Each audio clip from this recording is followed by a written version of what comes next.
En el principio era el Logos, la gran explosión, el primordial Om. La teoría de la gran explosión dice que el universo físico surgió vertiginosamente de un punto singular inimaginablemente denso y caliente, llamado una singularidad, 1000 millones de veces más pequeño que la cabeza de un alfiler. No dice el por qué ni el cómo. Cuanto más misterioso es algo, más asumimos que lo comprendemos.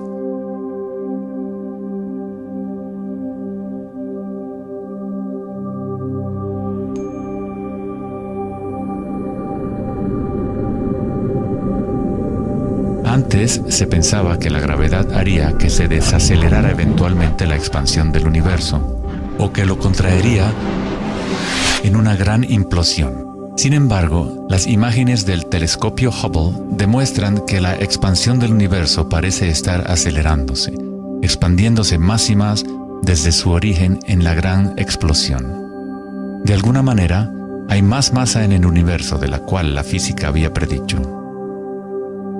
Para justificar la masa perdida, los físicos dicen ahora que el universo está compuesto de solamente 4% de materia atómica, o lo que nosotros consideramos materia normal.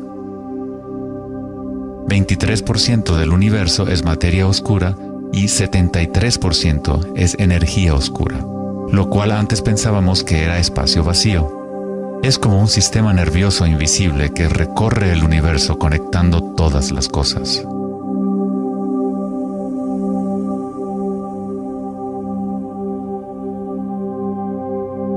Los antiguos maestros védicos enseñaban Nada Brahma. El universo es vibración.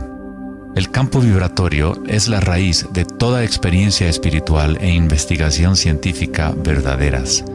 En el mismo campo de energía que santos, budas, yogis, místicos, chamanes, sacerdotes y videntes han observado al observar en su interior.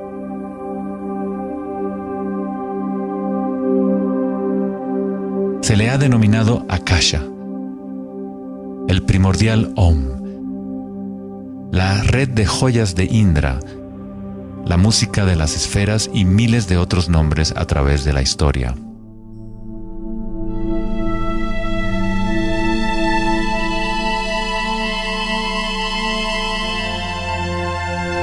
Es la raíz común de todas las religiones. Y el vínculo entre nuestros mundos interiores y exteriores.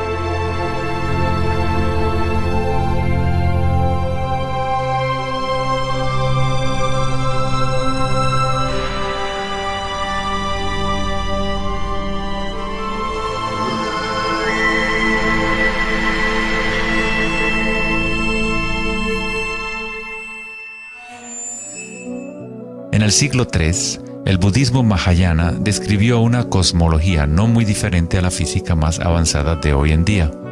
La red de joyas de Indra es una metáfora usada para describir una enseñanza védica mucho más antigua que ilustra la forma en que se teje la trama del universo. Indra, el rey de los dioses, dio a luz el sol y mueve los vientos y las aguas. Imagina una telaraña que se extiende en todas las dimensiones. Está formada por gotas de rocío y cada gota contiene el reflejo de todas las gotas de agua y en cada reflejo se advierte a la vez el reflejo de las gotas más minúsculas. Toda la telaraña continúa en esa misma representación, hasta el infinito.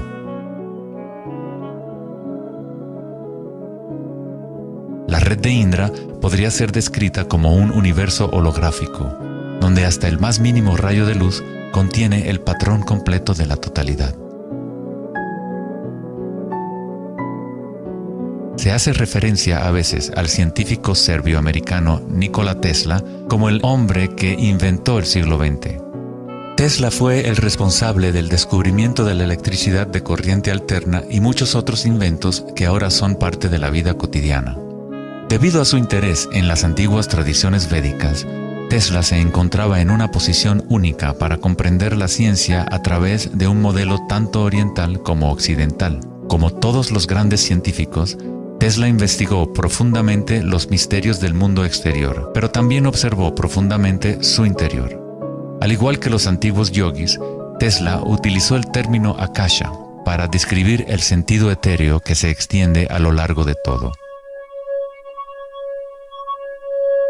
Tesla estudió con Swami Vivekananda, un yogi que trajo las enseñanzas antiguas de India al occidente. En las enseñanzas védicas, akasha es el espacio en sí, el espacio que los otros elementos llenan, que existe simultáneamente con la vibración. Son inseparables. Akasha es el yin del yang del prana.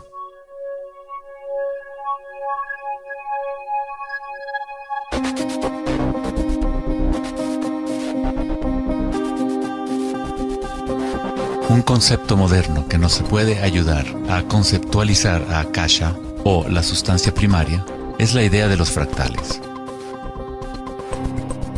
No fue sino hasta la década de los 80 que los avances en las computadoras nos permitieron visualizar y reproducir en realidad matemática los patrones de la naturaleza.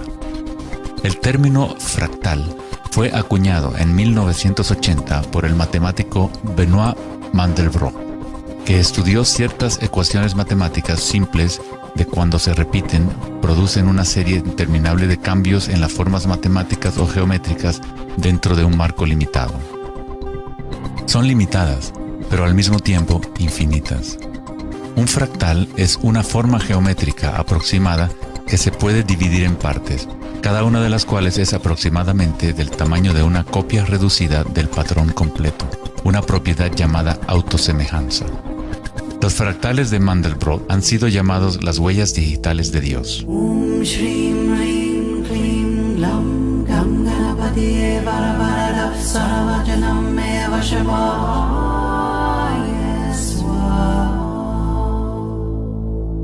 Estás viendo obras de arte creadas por la propia naturaleza.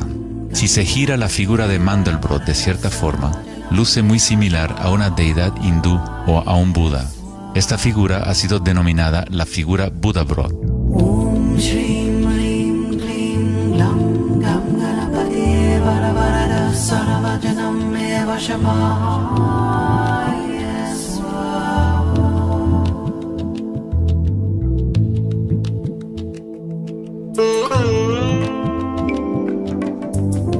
Si nos fijamos en algunas formas de arte y arquitectura antigua, veremos que los humanos hemos asociado la belleza y lo sagrado con patrones fractales desde hace ya mucho tiempo.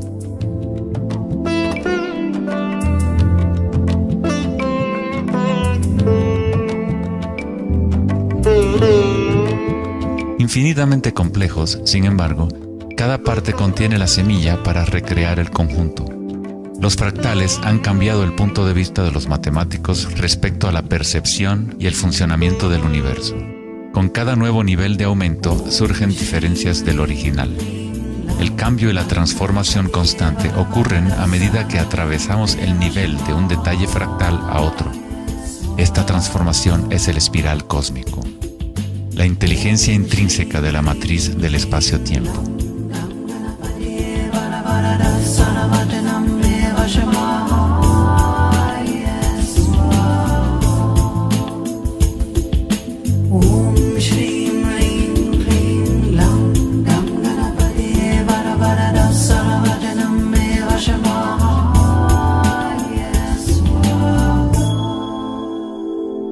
Los fractales son caóticos en su esencia, contienen ruido y orden.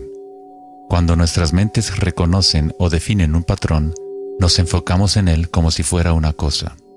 Tratamos de encontrar los patrones que consideramos bellos, pero a fin de sostenerlos en nuestras mentes, debemos apartar el resto del fractal.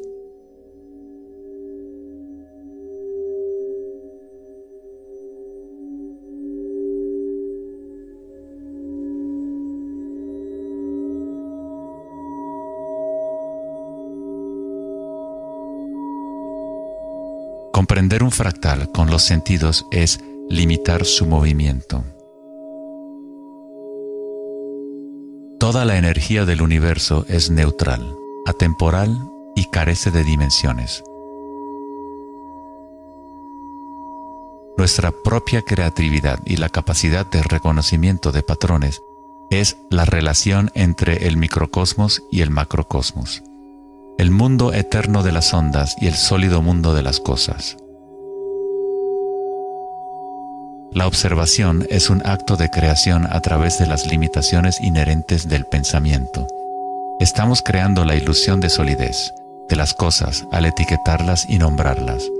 El filósofo Kierkegaard dijo: si me nombras, me niegas. Al darme un nombre, una etiqueta, niegas las otras posibilidades que yo podría ser. Encasillas a la partícula en ser una cosa, al nombrarla, al concretarla, pero al mismo tiempo la estás creando, la defines para que exista. La creatividad es nuestra naturaleza más elevada. Con la creación de las cosas viene el tiempo, lo cual crea la ilusión de solidez.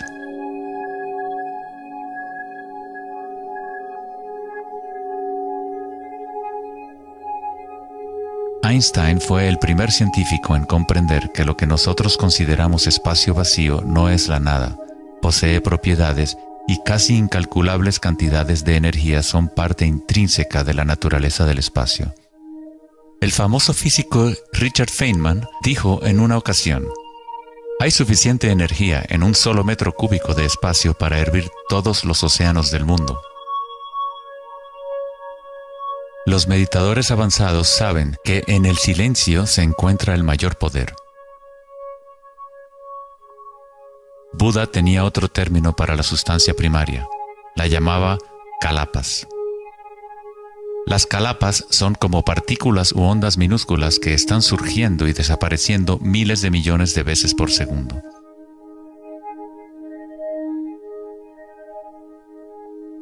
En ese sentido, la realidad es como una serie de cuadros en una cámara holográfica moviéndose rápidamente para crear la ilusión de continuidad.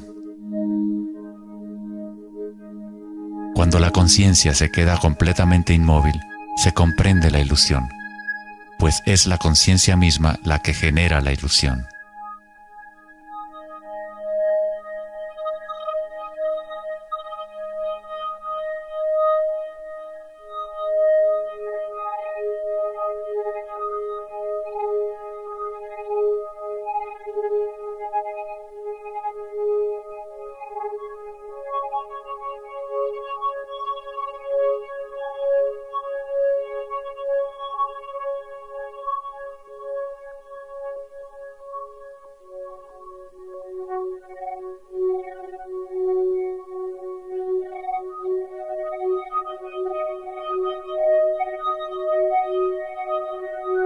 En las tradiciones antiguas orientales se sabía desde hace miles de años que todo es vibración.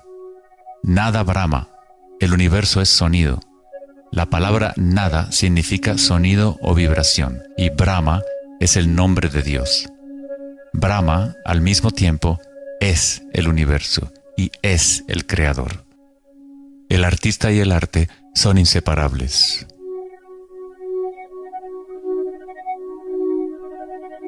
En los Upanishads, uno de los más antiguos registros de los seres humanos en la antigua India, se dice que Brahma, el creador, estaba sentado sobre una flor de loto, abrió los ojos y el mundo surgió. Brahma cierra sus ojos y un mundo entero cesa de existir. Algunos místicos, yogis y sabios han sostenido que hay un campo a nivel de la raíz de la conciencia, el campo akáshico o los registros akáshicos, donde toda la información, todas las experiencias pasadas, presentes y futuras existen ahora y siempre. Es este campo o matriz de la que surgen todas las cosas. Desde las partículas subatómicas, las galaxias, las estrellas, los planetas y toda la vida.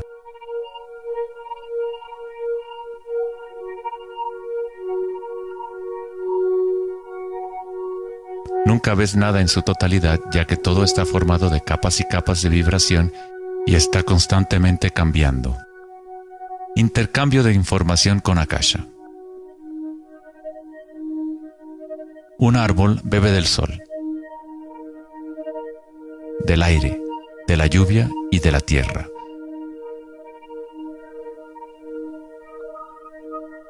Un mundo de energía entra y sale de esta cosa llamada árbol. Cuando la mente pensante permanece en calma, observas la realidad tal como es. Todos los aspectos en conjunto, el árbol, el cielo y la tierra, la lluvia y las estrellas no están separadas. La vida y la muerte, el yo y el otro no están separados.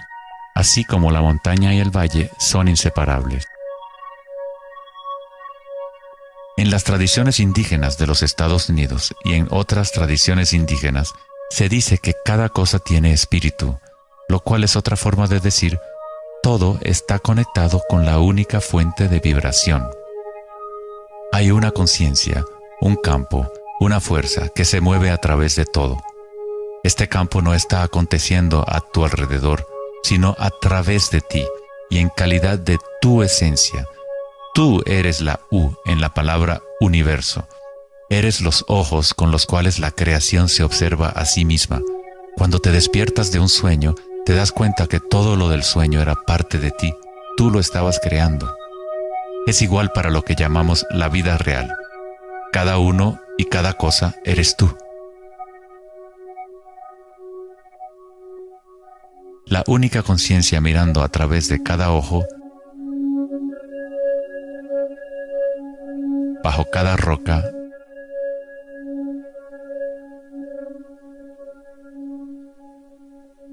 dentro de cada partícula.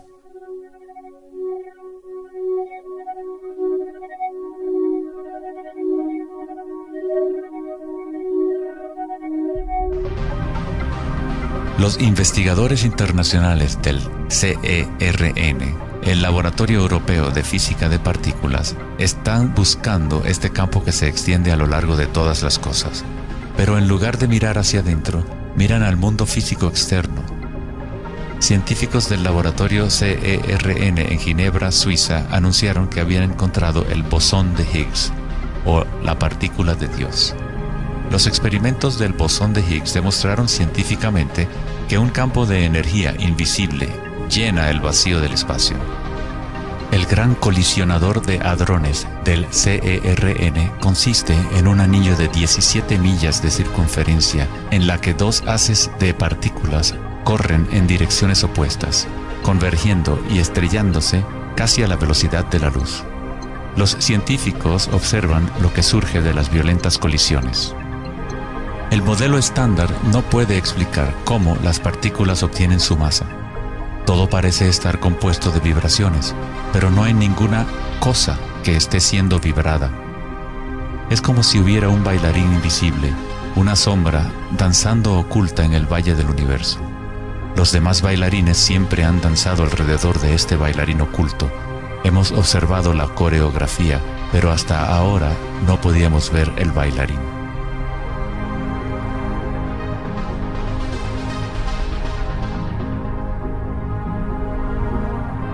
La denominada partícula de Dios, las propiedades de la materia básica del universo, el núcleo de toda la materia que constituiría la masa y la energía inexplicable que acciona la expansión del universo. Pero lejos de explicar la naturaleza del universo, el descubrimiento del bosón de Higgs simplemente presenta un misterio aún mayor, dejando al descubierto un universo que es aún más misterioso de lo que nunca habíamos imaginado. La ciencia se acerca al umbral entre la conciencia y la materia. El ojo con el cual observamos el campo primordial y el ojo con el cual el campo nos observa son uno y el mismo.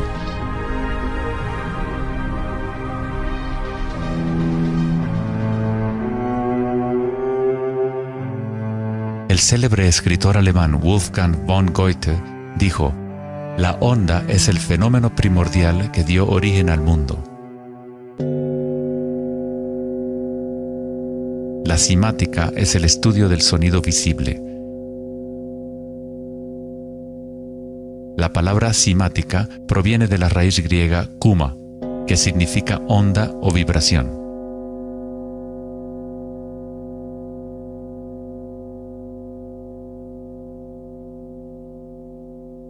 Uno de los primeros científicos occidentales que estudió con seriedad el fenómeno de las ondas fue Ernst Chladni, un músico y físico alemán que murió en el siglo XVIII. Chladni descubrió que cuando colocaba arena en placas de metal y luego hacía vibrar las placas con un arco de violín, la arena se organizaba en figuras con patrones.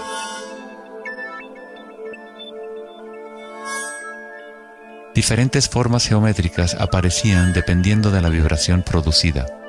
Chladni registró un catálogo completo de estas formas que se conocen como las figuras de Chladni. Muchos de estos patrones se pueden encontrar en todo el mundo de la naturaleza. Es el caso de las marcas distintivas de la tortuga o los patrones de manchas del leopardo.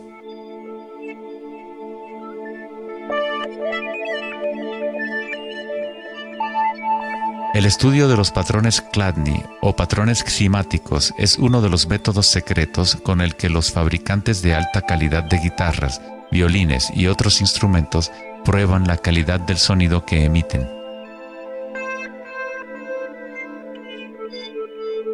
Hans Jenny expandió el trabajo de Chladni en los años 60 usando varios líquidos y amplificación electrónica para generar frecuencias de sonido, y así acuñó el término ximática. Si se envían ondas sinusoidales simples a través de un recipiente con agua, se pueden ver los patrones en el agua. Dependiendo de la frecuencia de la onda, aparecerán diferentes patrones de ondas. Cuanto más elevada sea la frecuencia, más complejo será el patrón. Estas formas son repetibles, no aleatorias. Cuanto más observas, más empiezas a ver cómo la vibración organiza la materia en formas complejas que comenzaron en simples ondas repetitivas. Esta vibración de agua tiene un patrón similar a un girasol.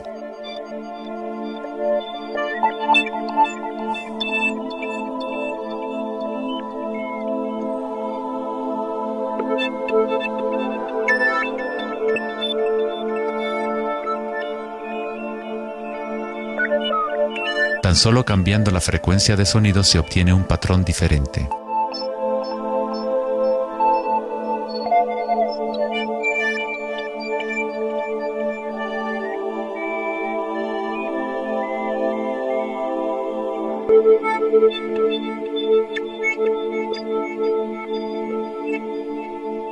El agua es una sustancia muy misteriosa, es altamente impresionable. Es decir, puede recibir y retener la vibración.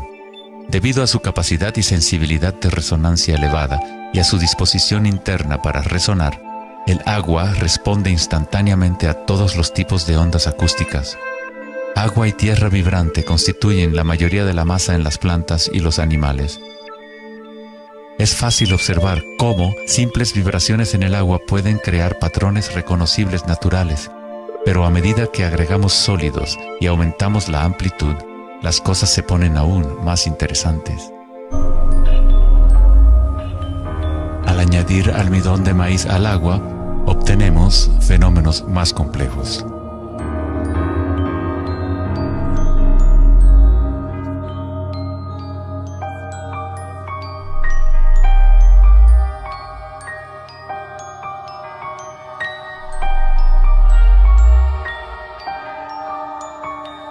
Tal vez, los principios de la vida en sí se pueden observar conforme las vibraciones mueven la burbuja de almidón de maíz en lo que parece ser un organismo en movimiento. El principio que anima el universo se describe en todas las grandes religiones usando las palabras que reflejan los conocimientos de ese momento en la historia. En el idioma de los incas, el imperio más grande de la América precolombina, la palabra para cuerpo humano es Alpacamasca, lo que significa literalmente tierra viviente. En la Cábala o misticismo judío hablan del nombre divino de Dios, el nombre impronunciable. No se puede pronunciar debido a que es una vibración que está en todas partes. Se trata de todas las palabras, toda la materia. Todo es la palabra sagrada. El tetaedro es la forma más simple que puede existir en 3 dimensiones. Algo debe tener por lo menos 4 puntos para tener realidad física. La estructura del triángulo es el único patrón de la naturaleza que se autoequilibra. En el Antiguo Testamento, la palabra tetragrámaton se utilizaba a menudo para representar una cierta manifestación de Dios. Se usaba cuando se hablaba de la palabra de Dios o del nombre especial de Dios, logos o la palabra primordial. Las antiguas civilizaciones sabían que en la estructura de la raíz del universo estaba la figura tetraédrica. De esta forma, la naturaleza exhibe un impulso fundamental hacia el equilibrio, Shiva, pero a la vez exhibe un impulso fundamental hacia el cambio, Shakti.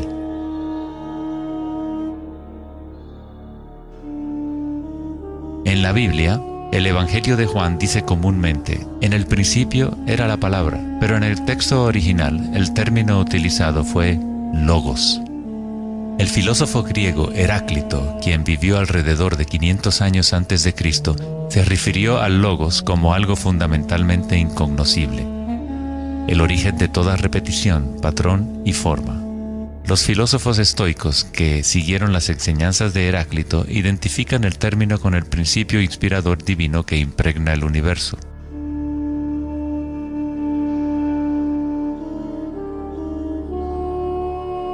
En el sufismo, el logos está en todas partes y en todas las cosas. Es aquello de lo cual lo inmanifiesto se manifiesta.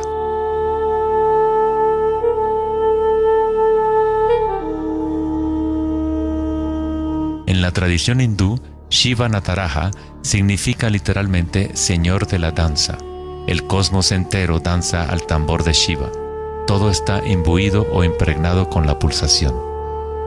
El mundo puede seguir evolucionando y cambiando solo mientras Shiva siga danzando. De otra forma, colapsa de regreso a la nada. Mientras que Shiva representa nuestra conciencia de espectadores, Shakti es la sustancia o la materia del mundo. Mientras que Shiva yace en meditación, Shakti trata de incitarlo a la danza. Como el yin y el yang, el bailarín y el baile existen como uno.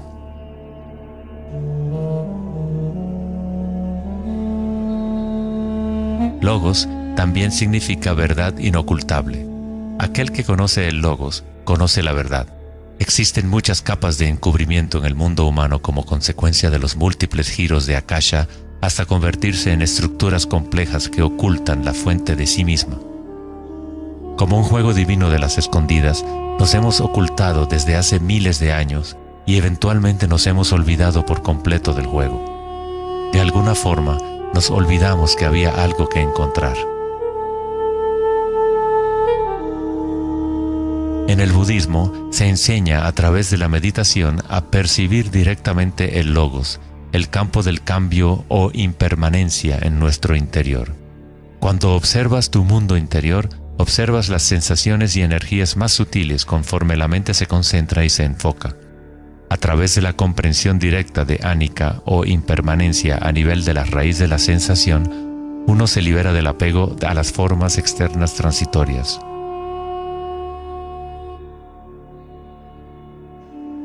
Una vez que tomamos conciencia de que hay un campo vibratorio que es la raíz común de todas las religiones, ¿cómo podemos decir mi religión?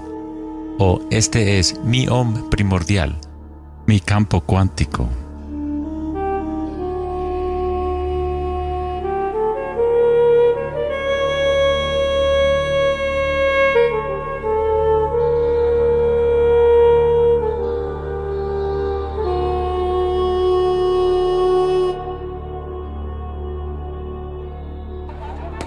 La verdadera crisis en nuestro mundo no es de carácter social, político o económico.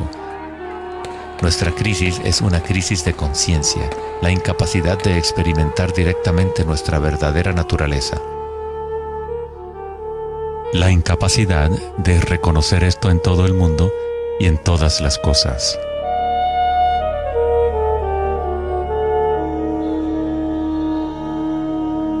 En la tradición budista, el bodhisattva es la persona con una naturaleza búdica despierta.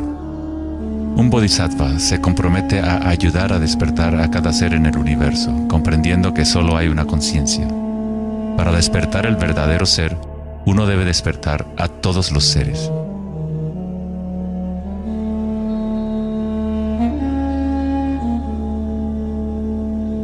Existen innumerables seres conscientes en el universo a quienes me comprometo a ayudar a despertar. Mis imperfecciones son inagotables. Prometo vencerlas todas. El Dharma es inescrutable. Me comprometo a conocerlo. El camino a despertar es inalcanzable. Me comprometo a alcanzarlo.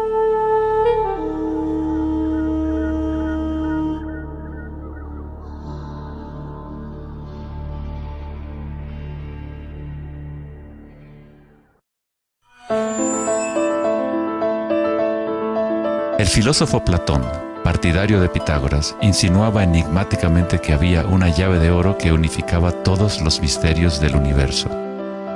Esta es la llave de oro a la que regresaremos una y otra vez a lo largo de nuestra exploración. La llave de oro es la inteligencia del Logos, la fuente del Om primordial. Se podría decir que es la mente de Dios.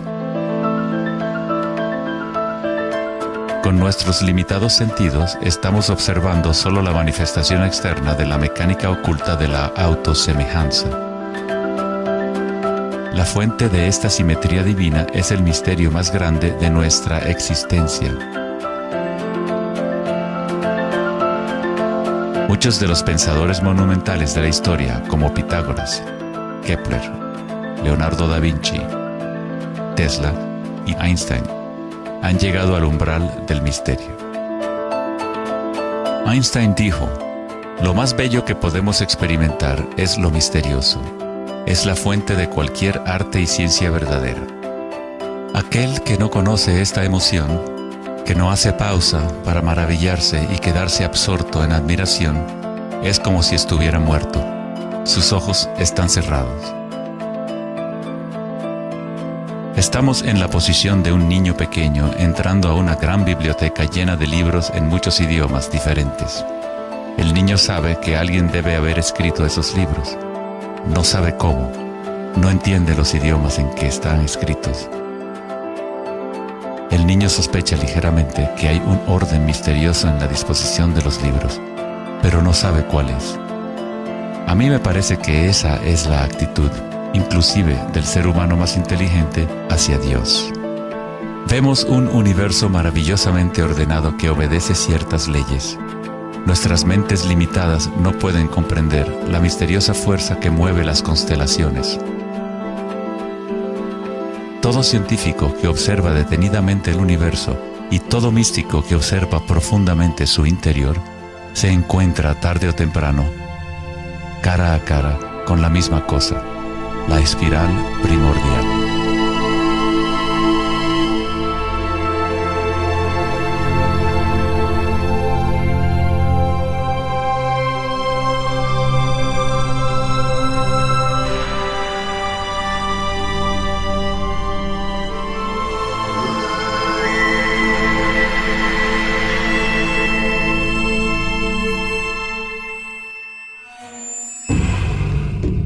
Mil años antes de la creación del antiguo observatorio de Stonehenge, la espiral era un símbolo predominante en la Tierra. Las espirales antiguas se pueden encontrar por todas partes del mundo. Miles de espirales antiguas como estas se pueden encontrar en toda Europa, Nuevo México y Utah en Estados Unidos, Australia, China y Rusia, en virtualmente todas las culturas indígenas de la Tierra.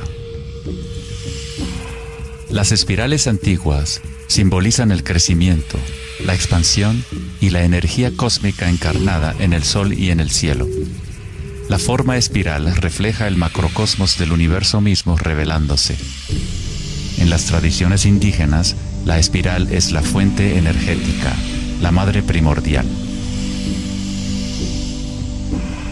Las espirales neolíticas de Newgrange, Irlanda, se remontan a 5000 años.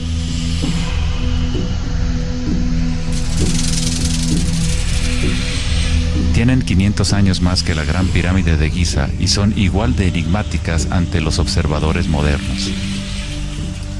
Las espirales se remontan a una época en la historia en donde los humanos estaban más conectados con la Tierra, con los ciclos y las espirales de la naturaleza. Una época en que los seres humanos se identificaban menos con los pensamientos. La espiral es lo que percibimos como la fuerza de torsión en el universo. El prana, o fuerza creativa, hace girar a Akasha en una secuencia de formas sólidas. Se encuentra en todos los niveles entre el macrocosmos y el microcosmos, desde las galaxias espirales hasta los sistemas meteorológicos, el agua en tu bañera y tu ADN.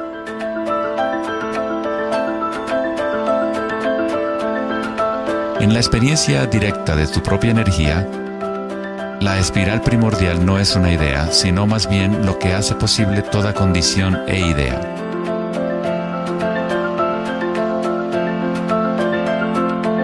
Varios tipos de espirales y hélices se encuentran en todo el mundo de la naturaleza. Caracoles,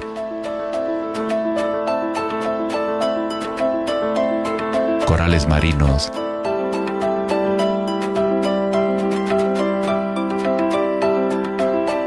telarañas,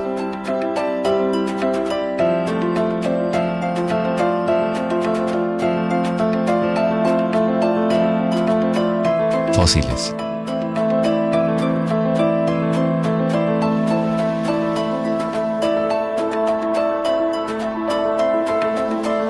En las colas de los caballitos de mar,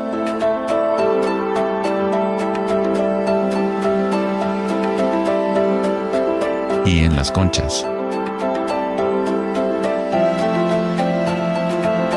Muchas espirales en la naturaleza se pueden observar como espirales logarítmicas o espirales en crecimiento. A medida que avanzas desde el centro de la espiral, las secciones son exponencialmente más grandes. Al igual que la red de joyas de Indra, las espirales logarítmicas son autosemejantes u holográficas, de manera que las características de cada parte reflejan el conjunto. Hace 2400 años, en la antigua Grecia, Platón consideraba la proporción geométrica continua como el vínculo cósmico más profundo. La sección áurea, o número áureo, o proporción divina, era el secreto más grande de la naturaleza. La sección áurea puede expresarse como la relación de A más B a A es igual a la relación de A a B. Para Platón, el alma del mundo se vincula en una sola resonancia armónica. El mismo patrón pentagonal que existe en una estrella de mar o en una rebanada de quimbombo se puede observar en la trayectoria del planeta Venus trazada en el cielo nocturno durante un periodo de 8 años.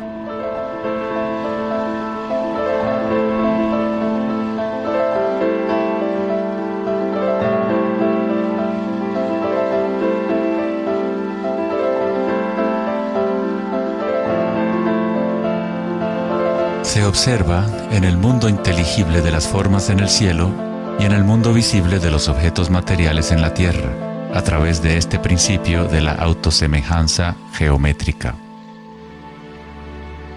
Desde los patrones autosemejantes del brócoli romanesco hasta las ramas de las galaxias, las espirales logarítmicas son patrones omnipresentes y arquetípicos. Nuestra galaxia de la Vía Láctea tiene varias ramas espirales logarítmicas con una pendiente de unos 12 grados. Cuanto mayor la pendiente de la espiral, más compactos son los giros. Al observar una planta que crece a intervalos de tiempo en un video, uno es testigo de su danza con la espiral de la vida.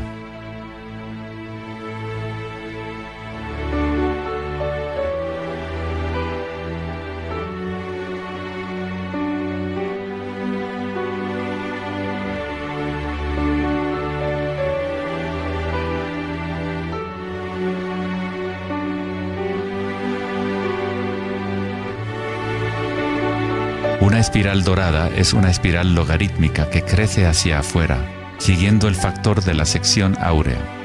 La sección áurea es una relación matemática especial que aparece una y otra vez en la naturaleza.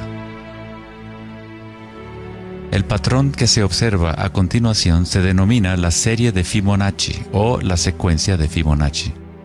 La serie de Fibonacci se desarrolla de tal manera que cada número es la suma de los dos números anteriores.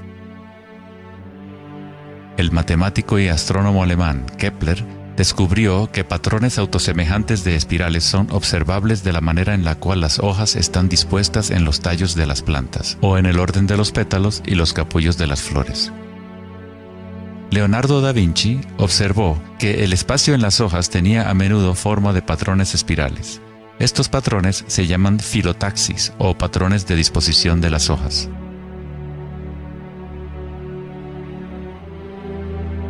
La disposición filotaxis se puede observar en los nucleótidos independientes del ADN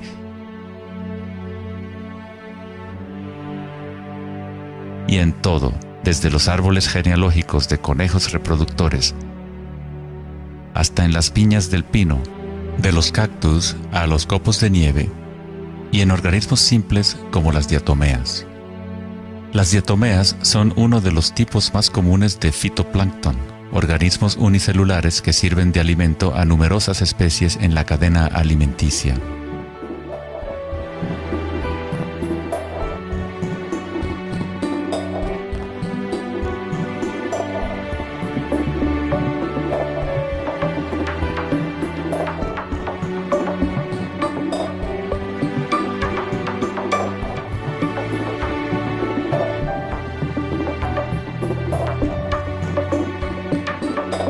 ¿Cuánta matemática debes saber para ser un girasol o una abeja?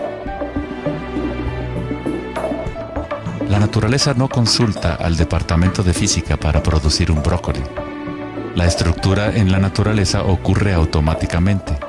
Los científicos en el campo de la nanotecnología utilizan el término autoensamblaje para describir la forma en la cual se forman los complejos, como en la fase inicial de la formación hexagonal de ADN.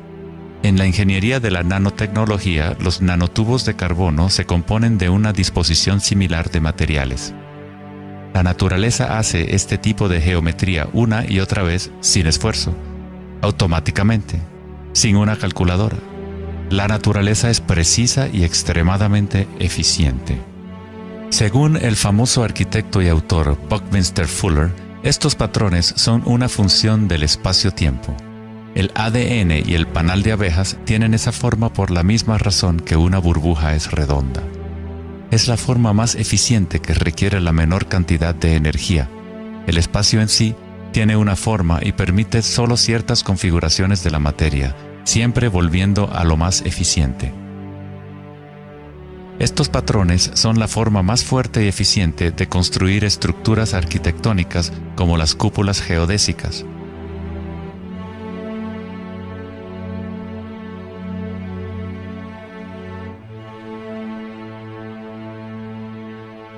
Los patrones de espirales logarítmicas permiten la exposición máxima de las plantas a los insectos para la polinización.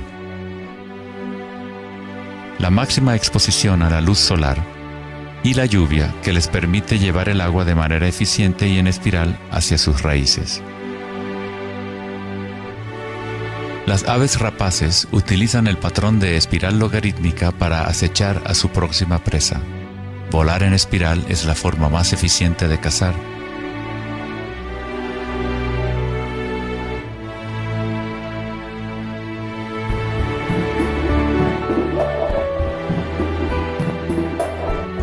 Nuestra capacidad de observar el akasha danzando la espiral de la vida hacia una forma material se relaciona con la habilidad de percibir la belleza y la simetría en la naturaleza. El poeta William Blake dijo: "El universo vegetativo se abre como una flor desde el centro de la tierra en donde mora la eternidad. Se expande desde las estrellas hasta el caparazón mundano y ahí se encuentra con la eternidad de nuevo, tanto desde dentro como desde fuera".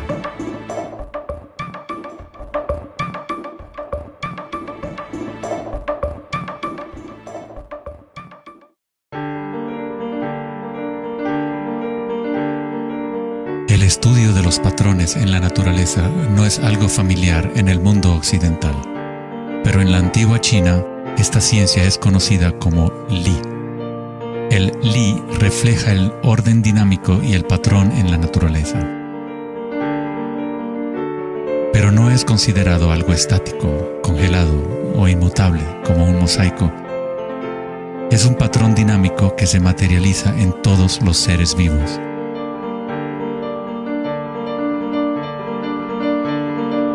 Las arterias de las hojas, las marcas de las tortugas y los patrones de vetas en las rocas son todas expresiones del lenguaje secreto de la naturaleza y del arte.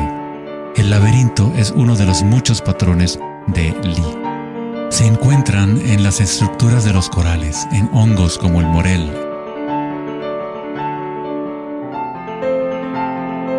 en coles y en el cerebro humano. El patrón celular es otro patrón común en la naturaleza. Existe una gran variedad de diferentes estructuras celulares, pero todas tienen un orden similar definido según su propósito y función.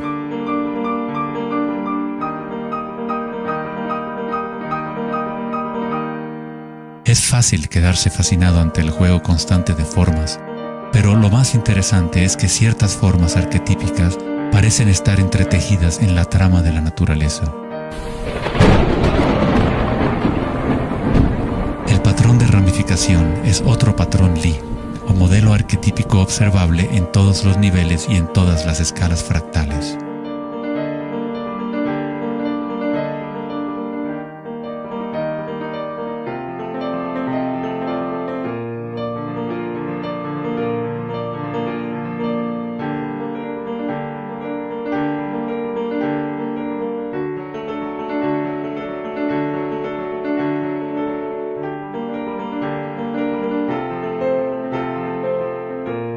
Tomemos, por ejemplo, esta imagen increíble de una simulación de computadora conocida como la simulación del milenio, que muestra la distribución de la materia oscura en el universo local. Fue creada por Max Planck Society en Alemania. La materia oscura es lo que antes considerábamos espacio vacío. Es como un sistema nervioso invisible que recorre todo el universo.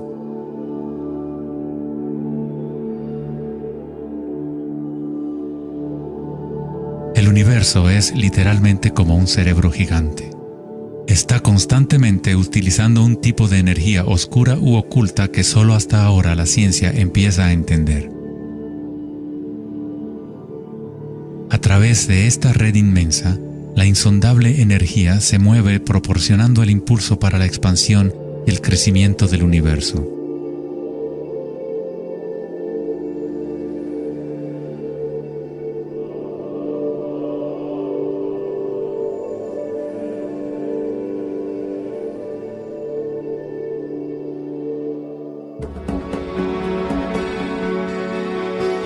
La naturaleza crea patrones de ramificación automáticamente cuando creamos las condiciones adecuadas.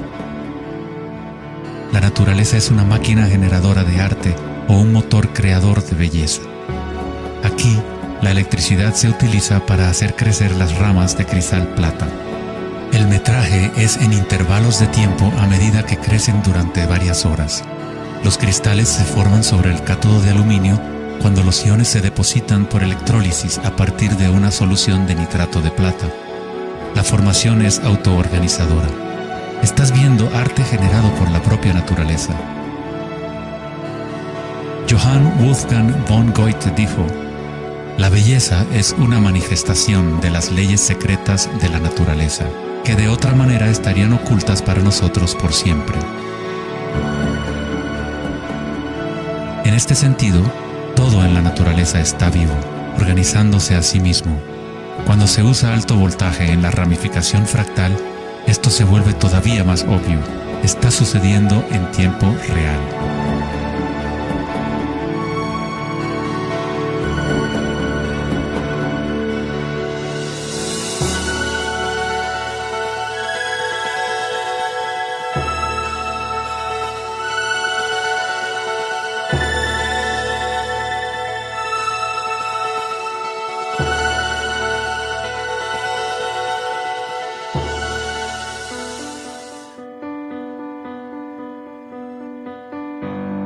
cuerpo humano se encuentran patrones y estructuras ramificadas por todas partes.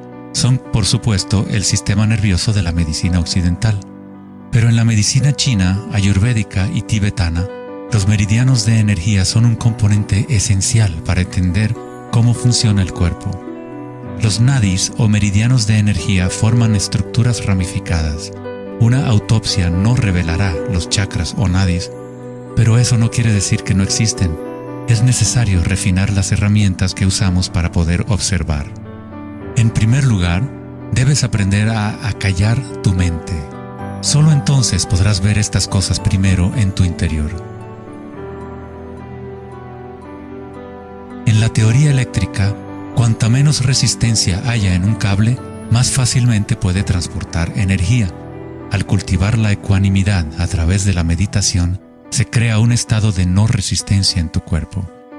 Prana o chi, o energía interna, es simplemente tu vitalidad interior. Lo que sientes cuando tomas conciencia desde el interior del cuerpo. Los hilos sutiles de tu cuerpo que transportan el prana, los nadis, logran mover más y más energía pránica a través de los chakras. El cableado se hace más fuerte a medida que lo usas, pues permites que la energía fluya. Donde quiera que haya conciencia, el chi o energía comenzará a fluir y prosperarán las conexiones físicas. En el sistema nervioso y el cerebro, los patrones físicos de cableado se establecen por repetición. Si prestas atención continuamente a lo que está en tu interior y reduces la resistencia a las sensaciones que están experimentando, incrementas tu capacidad energética.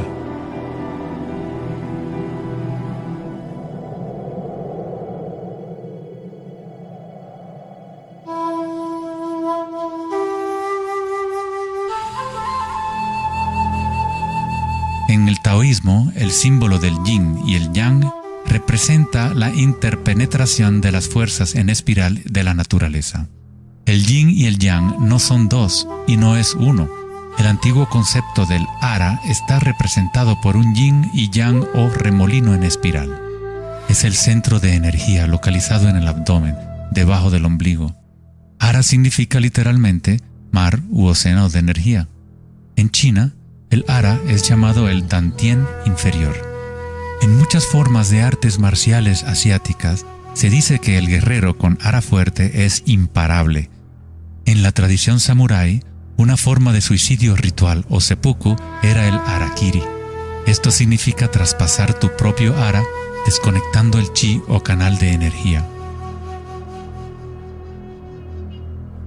Moverse desde este centro crea el movimiento enraizado y lleno de gracia que se ve no solo en las artes marciales,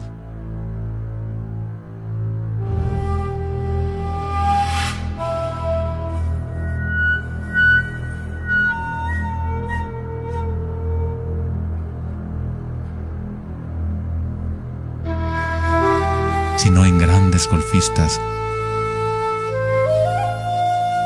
bailarinas de danza del vientre,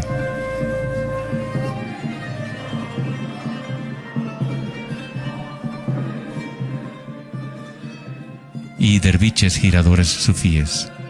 La esencia del ara es la cultura de la conciencia disciplinada, enfocada en un solo punto, la quietud del ojo del huracán.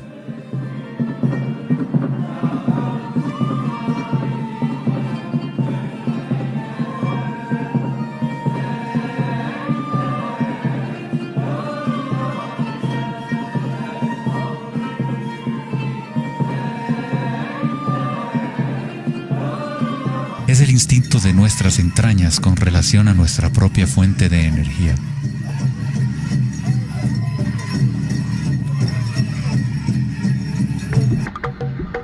Una persona con buena ara está conectada con la tierra y con la sabiduría intuitiva que conecta a todos los seres.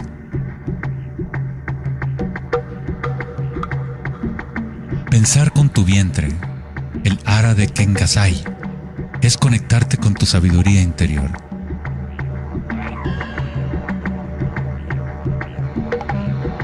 Los antiguos aborígenes australianos se concentraban en la misma zona justo debajo del ombligo, donde el cordón de la gran serpiente arcoíris yacía enroscada. Una vez más, una representación de energía evolutiva en la humanidad. No es casualidad que es en el Ara donde comienza la nueva vida.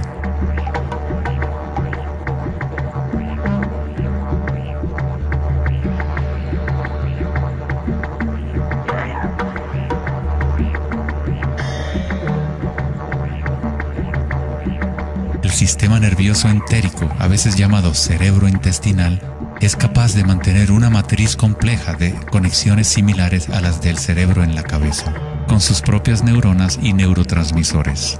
Puede actuar de forma autónoma, es decir, con su propia inteligencia. Se podría decir que el cerebro intestinal es una versión fractal del cerebro de la cabeza, o tal vez el cerebro de la cabeza es una versión fractal del cerebro intestinal. Un oso sano tiene un Ara fuerte.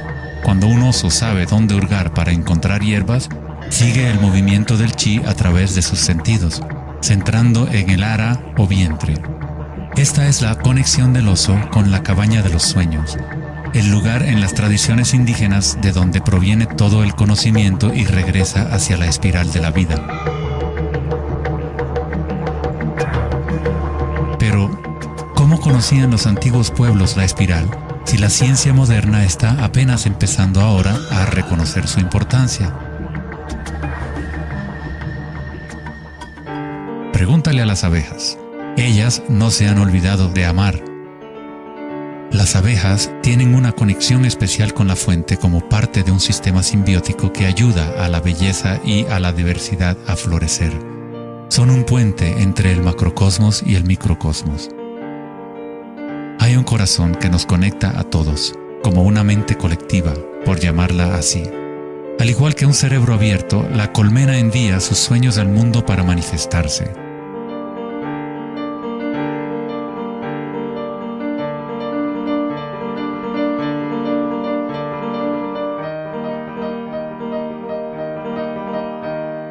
En la naturaleza, muchas criaturas saben cómo actuar en el unísono para moverse con un solo espíritu, en una sola dirección.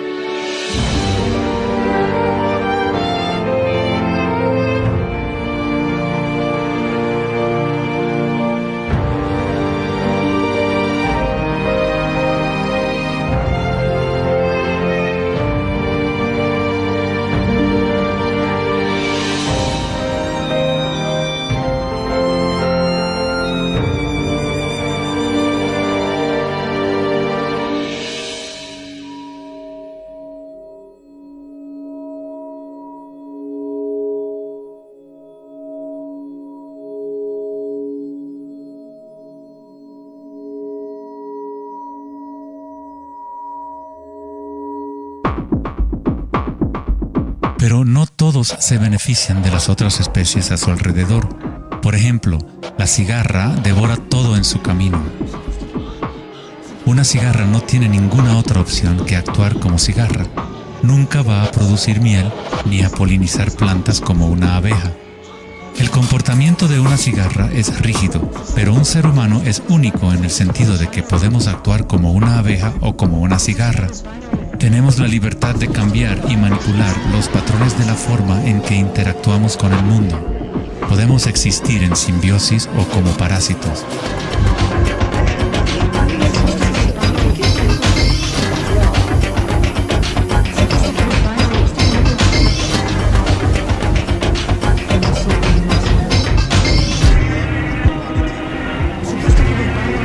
Hoy en día, los seres humanos tratan de entender la espiral con la mente racional, pero nunca ha sido el pensamiento el que nos conecta con la espiral de la vida. Siempre hemos estado conectados.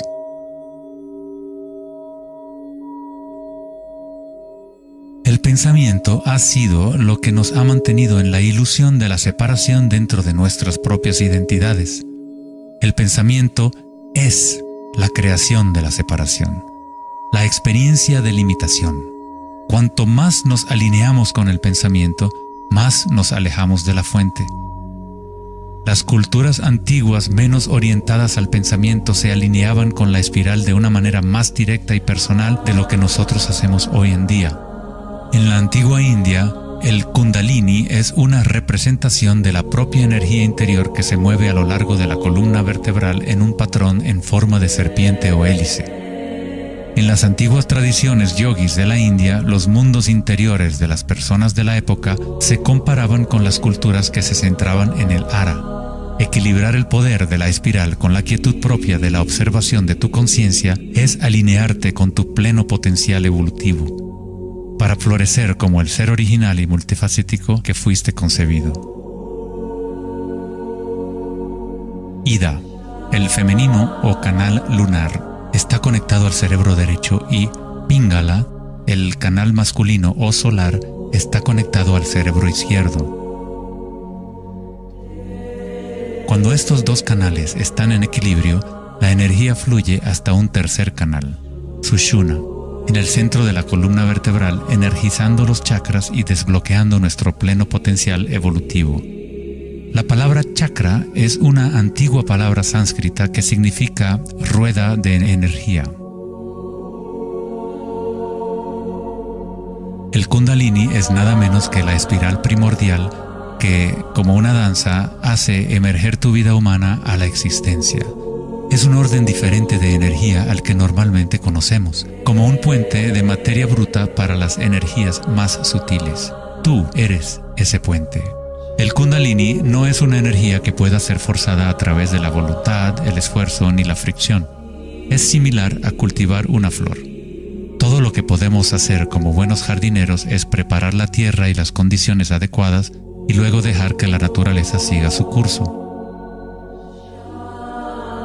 Si obligas a una flor a florecer prematuramente, la destruyes. La flor crece con su propia inteligencia, con su propia guía de organización. La mentalidad egoica que se obsesiona con el mundo exterior es lo que te impide experimentar tu verdadera naturaleza vibratoria. Cuando la conciencia se vuelca hacia el interior, se asemeja a los rayos del sol y comienza a florecer el loto interior.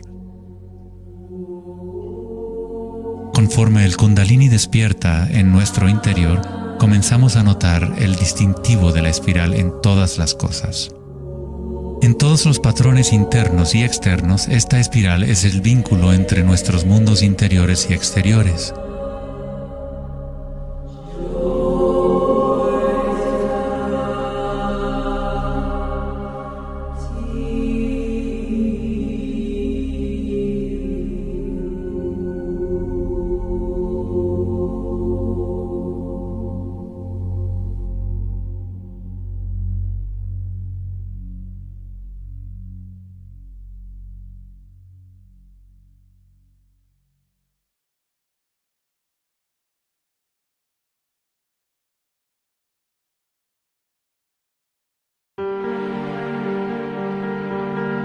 Antes de los albores de la civilización occidental y del lenguaje escrito, la ciencia y la espiritualidad no eran dos cosas separadas.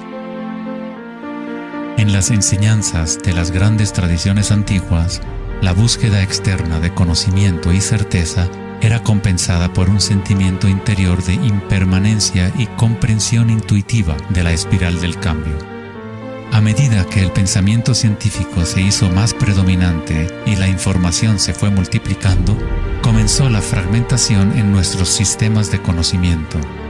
El incremento de la especialización significaba que menos personas eran capaces de ver el panorama general, de sentir e intuir la estética del sistema en su conjunto. Nadie se preguntaba, ¿será que todo este razonamiento es bueno para nosotros? La sabiduría antigua está aquí entre nosotros, oculta a plena vista.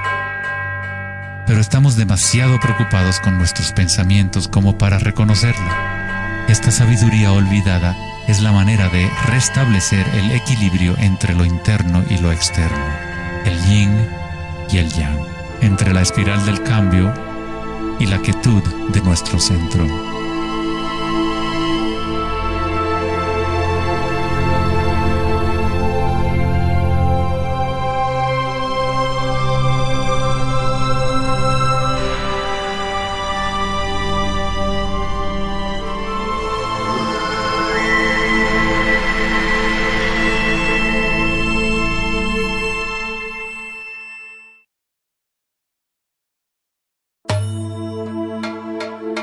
la leyenda griega, Asclepio era hijo de Apolo y dios de la medicina. Su sabiduría y habilidades para la curación eran insuperables, y se decía que había descubierto el secreto mismo de la vida y la muerte. En la antigua Grecia, los templos de curación asclepianos reconocían el poder de la espiral primordial. Esto está simbolizado por la vara de Asclepios. Se dice que Hipócrates, el padre de la medicina, cuyo juramento todavía constituye el código moral de la profesión médica, se entrenó en un templo asclepiano. Hasta el día de hoy, este símbolo de nuestra energía evolutiva se mantiene como el logotipo de la Asociación Médica Americana y otras organizaciones médicas en todo el mundo. En la iconografía egipcia, la serpiente y el pájaro representan la dualidad o polaridad de la naturaleza humana.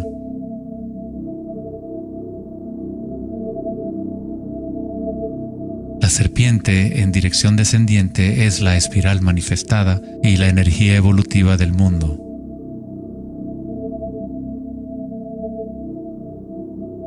El pájaro es la dirección ascendiente, la corriente dirigida hacia el sol o la concientización unívoca del despertar, el vacío de Akasha.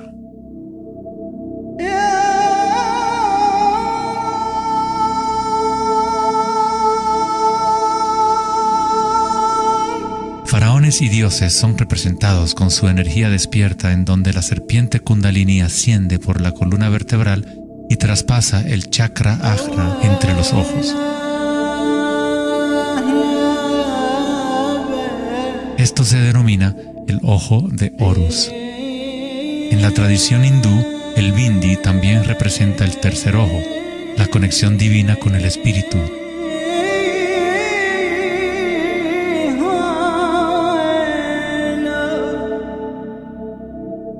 La máscara de Tutankamón es un ejemplo clásico que muestra temas de serpientes y aves.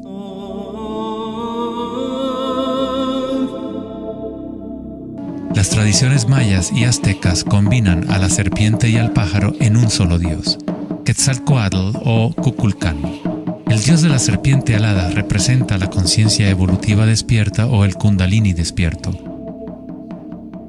La persona que despierta a Quetzalcóatl en su interior es una manifestación viviente de lo divino. Se dice que Quetzalcóatl o la energía de la serpiente regresará al final de los tiempos.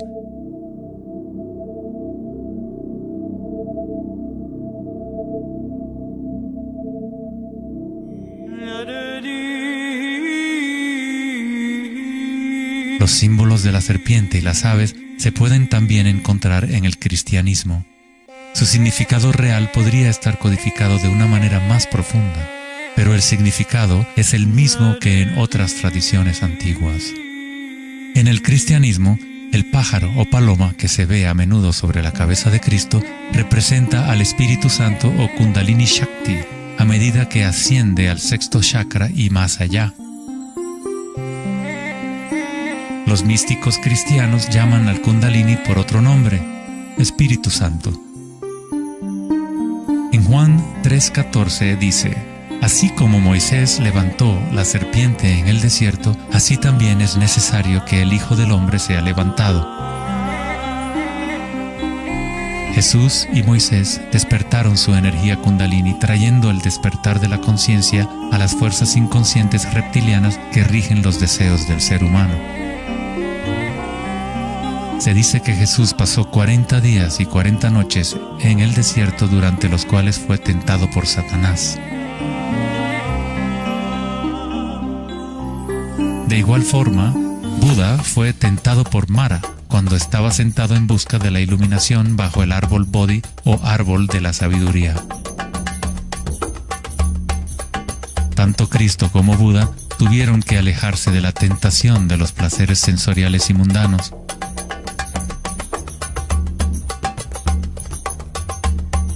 En ambas historias, el demonio es la personificación de los propios apegos.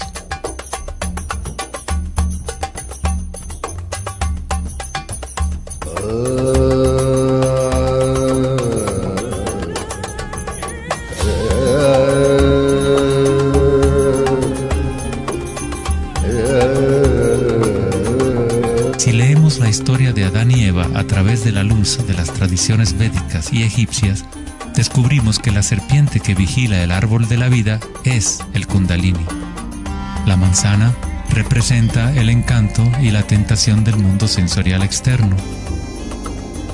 Distrayéndonos del conocimiento del mundo interior, del árbol del conocimiento interior,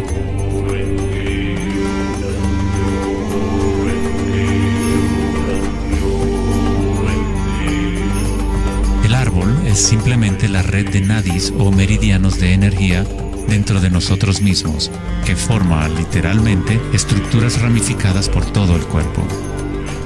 En nuestra búsqueda egoica de gratificación externa, nos hemos separado del conocimiento del mundo interior, de nuestra conexión a Akasha y a la fuente de la sabiduría.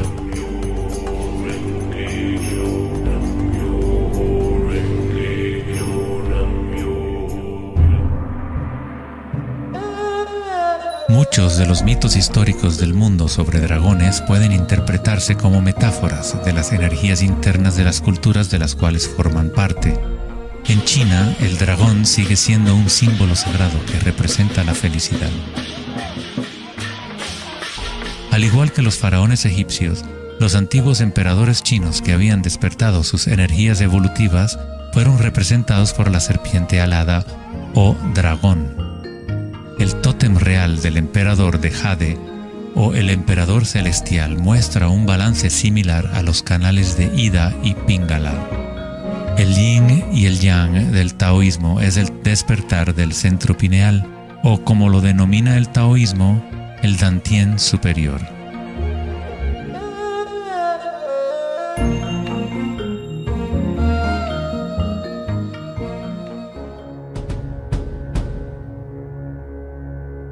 La naturaleza está llena de distintas formas de detectar y asimilar la luz. Por ejemplo, un erizo de mar puede, en verdad, ver con su cuerpo espinado que actúa como un gran ojo. Los erizos detectan la luz que ilumina sus espinas y comparan la intensidad de los rayos para tener una idea de lo que está en su entorno.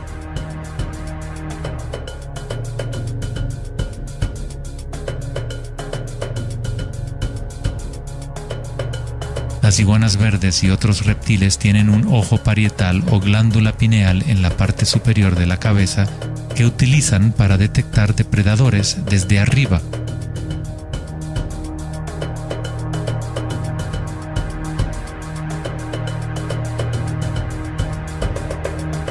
La glándula pineal humana es una pequeña glándula endocrina que ayuda a regular los patrones del sueño y vigilia.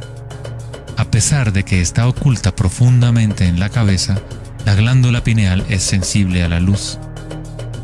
El filósofo Descartes reconoció que el área de la glándula pineal o tercer ojo era la interfase entre la conciencia y la materia. Casi todo es simétrico en el cuerpo humano. 2 ojos, 2 oídos, 2 fosas nasales. Incluso el cerebro tiene 2 hemisferios.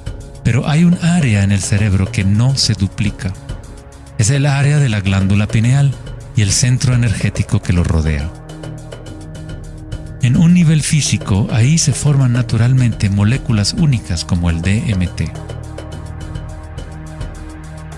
El DMT también se forma naturalmente en el momento del nacimiento y en el momento de la muerte, actuando literalmente como un puente único entre el mundo de los vivos y de los muertos. El DMT se produce de forma natural en los estados de meditación profunda o samadhi o a través de medios enteógenos.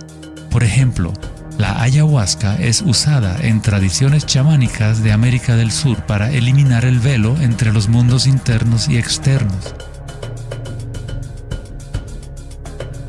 La palabra pineal en sí tiene la misma raíz que la piña del pino, pues la glándula pineal representa un patrón espiral de filotaxis similar.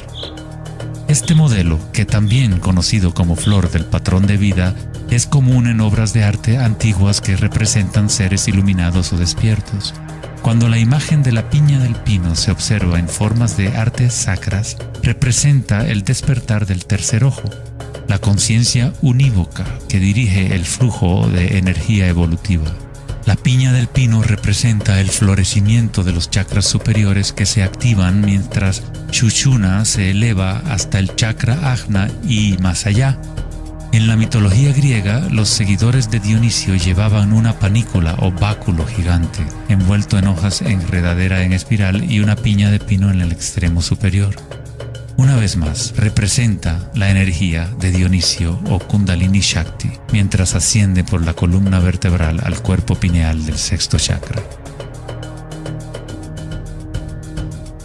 En el corazón del Vaticano, tal vez esperarías ver una gigantesca escultura de Jesús o María, y en su lugar hay una estructura de piña de pino gigante, lo que indica que en la historia cristiana pudo haber habido conocimiento de los chakras y el Kundalini, pero por alguna razón se mantuvo oculto de las masas.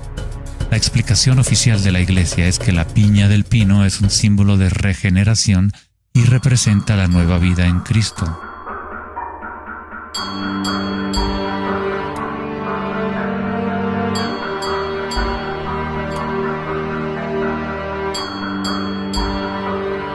El filósofo y místico del siglo XIII, Meister Eckhart, dijo: "El ojo con el que veo a Dios y el ojo con el que Dios me ve es el mismo". En la Biblia del rey Jacobo, Jesús dijo: "La luz del cuerpo es el ojo, y si por lo tanto tienes un solo ojo, tu cuerpo entero se llenará de luz".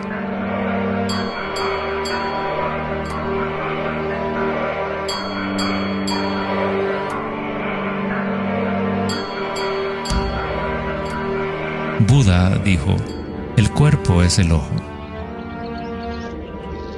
En estado de Samadhi, uno es a la vez el observador y el observado. Somos el universo consciente de sí mismo.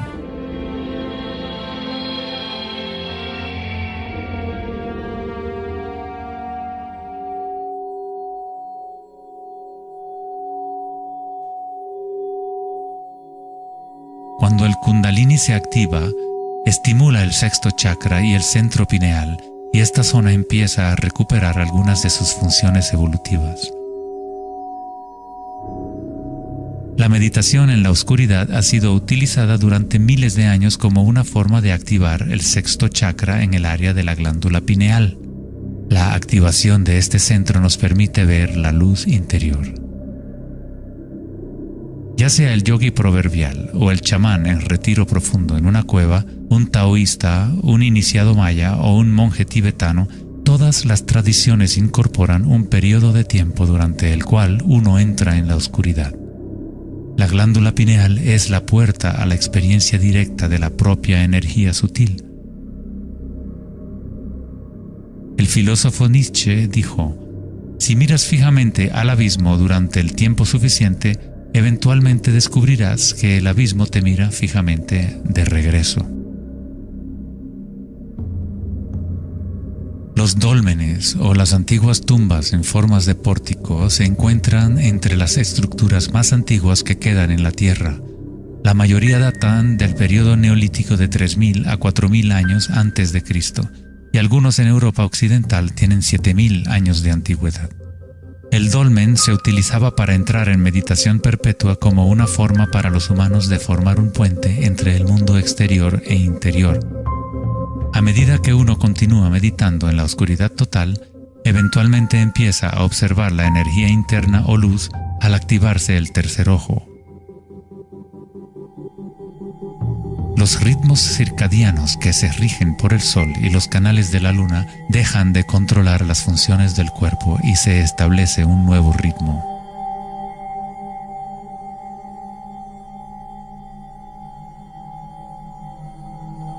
El séptimo chakra ha sido representado por el símbolo Om desde hace miles de años, un símbolo construido por signos sánscritos que representan los elementos. Cuando el Kundalini se eleva más allá del sexto chakra, se empieza a crear un halo de energía. Los halos aparecen constantemente en las pinturas religiosas de diferentes tradiciones en todas partes del mundo.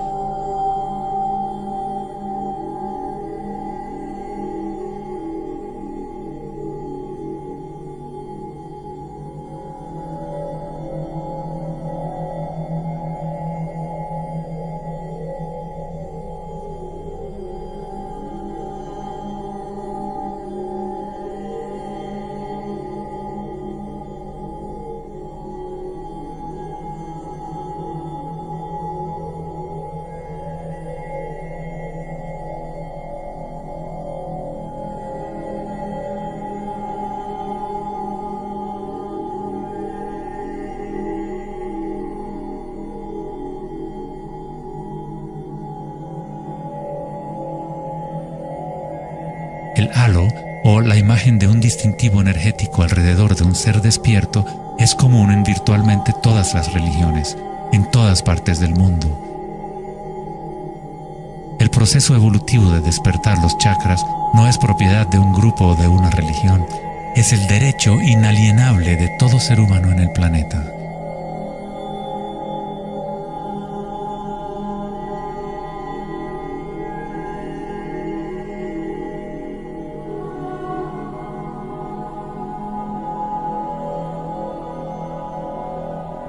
El chakra de la corona es la conexión con lo divino, aquello que está más allá de la dualidad, más allá del nombre y la forma. Akenatón fue un faraón cuya esposa era Nefertiti. Era llamado el Hijo del Sol.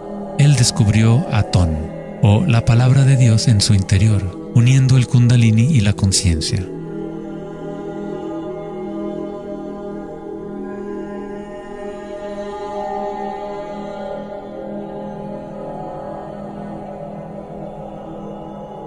En la iconografía egipcia, una vez más, la conciencia despierta está representada por el disco solar que vemos sobre las cabezas de dioses o seres despiertos.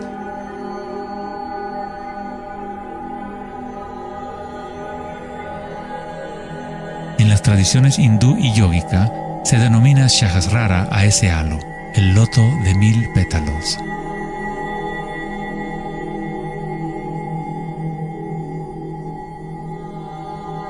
El Buda está asociado con el símbolo de la flor de loto. El patrón de filotaxis es el mismo modelo que se puede encontrar en una flor de loto. Es la flor del patrón de la vida, la semilla de la vida. Es el patrón fundamental en el cual todas las formas encajan. Es la forma absoluta del espacio mismo o una cualidad inherente a Akasha.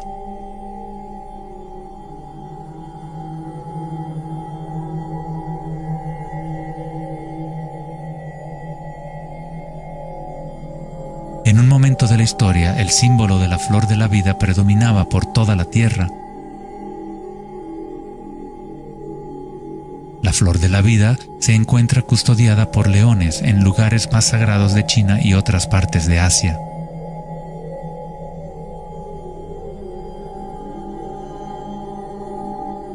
Los 64 hexagramas del I Ching a menudo rodean el símbolo yin-yang, que es otra forma de representación de la flor de la vida. En el interior de la flor de la vida está la base geométrica de todos los sólidos platónicos, de esencialmente cualquier forma que pueda existir. La antigua flor de la vida empieza con la geometría de la estrella de David, o triángulos con sus caras hacia arriba y hacia abajo. En tridimensional serían estructuras tetaédricas. Este símbolo es un yantra, una especie de programa que existe en el universo, la máquina que genera nuestro mundo fractal. Los yantras se han utilizado como herramientas para despertar la conciencia durante miles de años.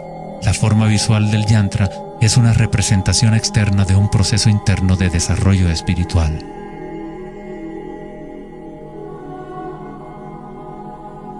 Es la música oculta del universo hecha visible, compuesto por la intersección de formas geométricas y patrones de interferencia.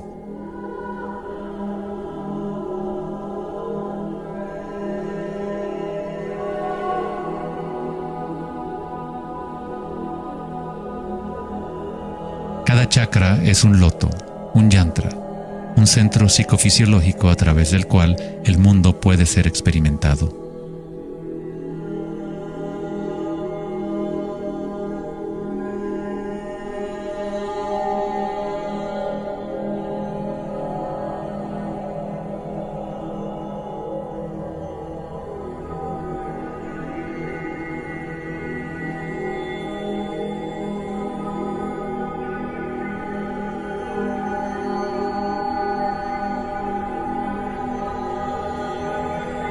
Un yantra tradicional, tal como se puede encontrar en la tradición tibetana, posee valiosas capas de significado, a veces incorporando una cosmología y visión del mundo por completo. El yantra es un patrón en constante evolución que trabaja a través del poder de la repetición o iteración de un ciclo. El poder del yantra está casi perdido en el mundo de hoy, ya que buscamos significado solo en la forma externa y no lo conectamos a nuestras energías internas a través de la intención.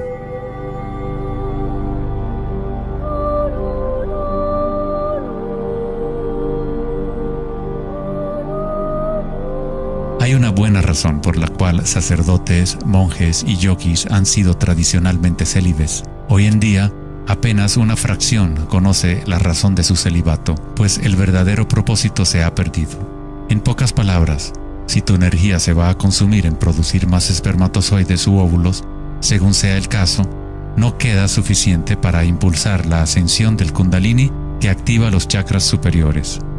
El Kundalini es energía vital, la cual es también energía sexual. Cuando la conciencia se enfoca menos en deseos animales y se coloca en los objetos que reflejan los chakras superiores, esta energía fluye de regreso a la médula espinal ascendiendo hacia esos chakras. Muchas de las prácticas tántricas enseñan a dominar la energía sexual con el fin de poder utilizarla para una mayor evolución espiritual.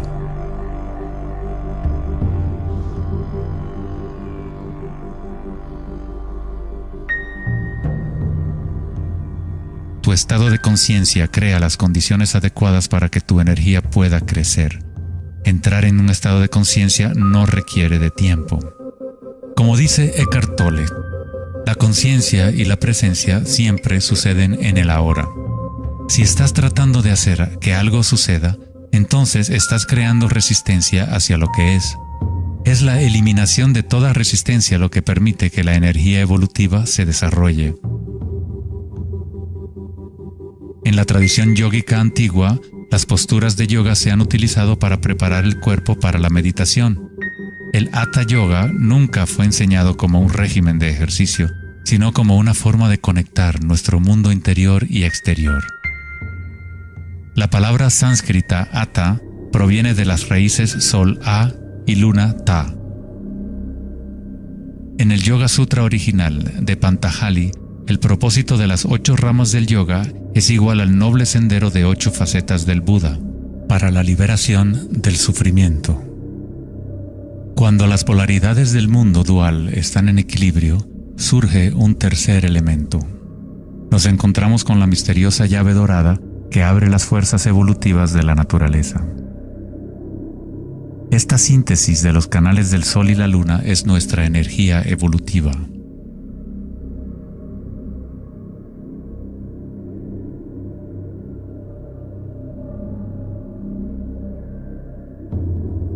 Puesto que ahora los seres humanos se identifican casi exclusivamente con sus pensamientos y con el mundo exterior, es en raras ocasiones que un individuo logra el equilibrio entre las fuerzas internas y externas, lo que permite el despertar natural del Kundalini. Para aquellos identificados solo con la ilusión, el Kundalini siempre seguirá siendo una metáfora. Una idea en vez de una experiencia directa de la energía y la conciencia propias.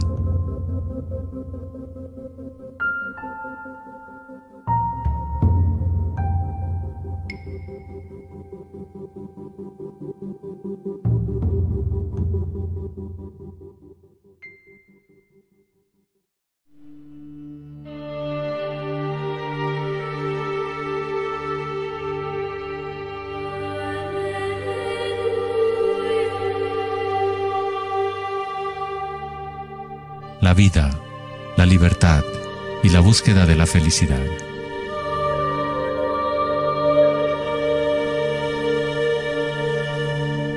Vivimos nuestras vidas buscando la felicidad allá afuera, como si fuera una mercancía. Nos hemos convertido en esclavos de nuestros propios deseos y anhelos. La felicidad no es algo que pueda ser perseguido o comprado como un traje barato. Esto es maya, ilusión, el juego interminable de la forma. En la tradición budista, samsara, o el ciclo interminable del sufrimiento, se perpetúa por el deseo de placer y la aversión al dolor. Freud se refirió a esto como el principio del placer. Todo lo que hacemos es un intento de crear placer, para obtener algo que deseamos o para evitar algo que no es deseable, que no queremos. Incluso un organismo simple como el paramecio hace esto. Esto se llama respuesta al estímulo. A diferencia de un paramecio, los humanos tenemos más posibilidades de elección. Somos libres para pensar, y ahí radica el problema. Es pensar en lo que deseamos, lo que se ha salido de control.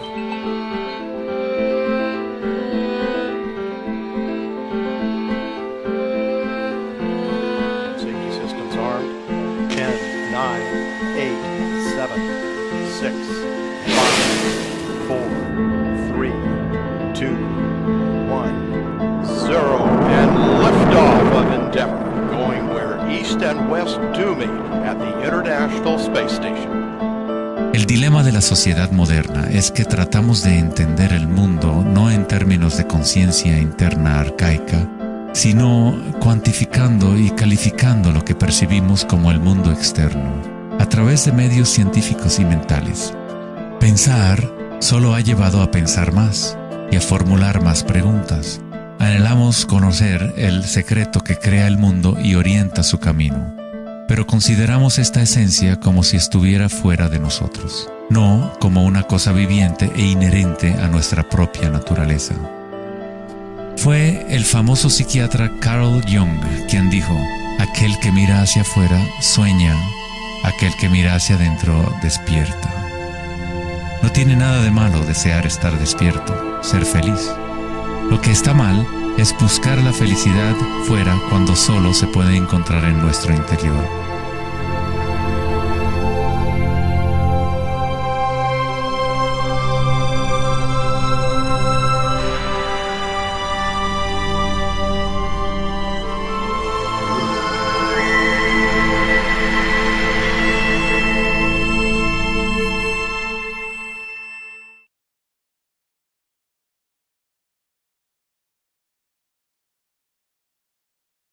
Más allá del pensamiento. El 4 de agosto de 2010, en la conferencia Techonomy en Lake Tahoe, en California, Eric Schmidt, director ejecutivo de Google, mencionó una estadística asombrosa. Cada 2 días creamos la misma cantidad de información que hemos creado desde los albores de la civilización hasta el año 2003. Es algo así como 5 exabytes de datos. Nunca en la historia de la humanidad hemos usado tanto la mente y nunca había habido tanta confusión en el planeta. ¿Podría ser que cada vez que pensamos en una solución a un problema, creamos 2 problemas más? ¿De qué sirve pensar tanto si no conduce a una mayor felicidad? ¿Somos más felices? ¿Más ecuánimes? ¿Más alegres como resultado de tanto pensar? O quizás nos aísla, nos desconecta de una experiencia más profunda y más significativa de la vida.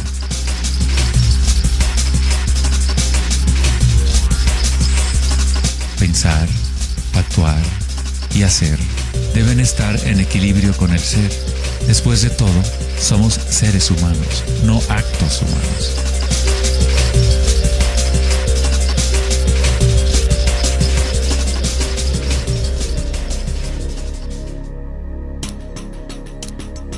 Queremos un cambio y queremos estabilidad al mismo tiempo. Nuestros corazones se han desconectado de la espiral de la vida, de la ley del cambio, mientras nuestras mentes pensantes nos conducen hacia la estabilidad, la seguridad y la pacificación de los sentidos.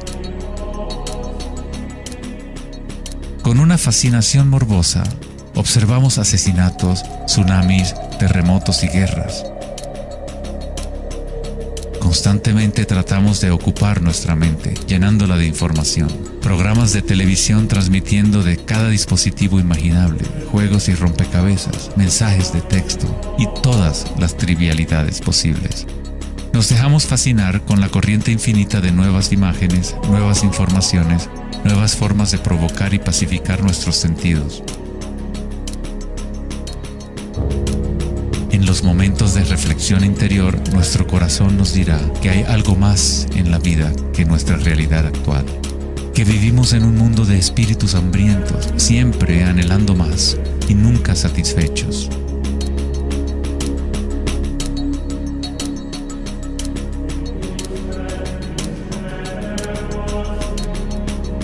Hemos creado una vorágine de datos que vuelan alrededor del planeta para facilitar más pensamientos, más ideas sobre cómo arreglar el mundo, para solucionar los problemas que solo existen porque la mente los ha creado. Los pensamientos han creado todo el lío en el cual nos encontramos actualmente. Libramos guerras contra enfermedades, enemigos y problemas. La paradoja es que aquello que resistes, persiste. Cuanto más te resistes a algo, más se fortalece. Al igual que ejercitar un músculo, en realidad estás fortaleciendo aquello de lo cual justamente te quieres deshacer. Entonces, ¿cuál es la alternativa al pensamiento? ¿Qué otros mecanismos pueden utilizar los seres humanos para existir en este planeta?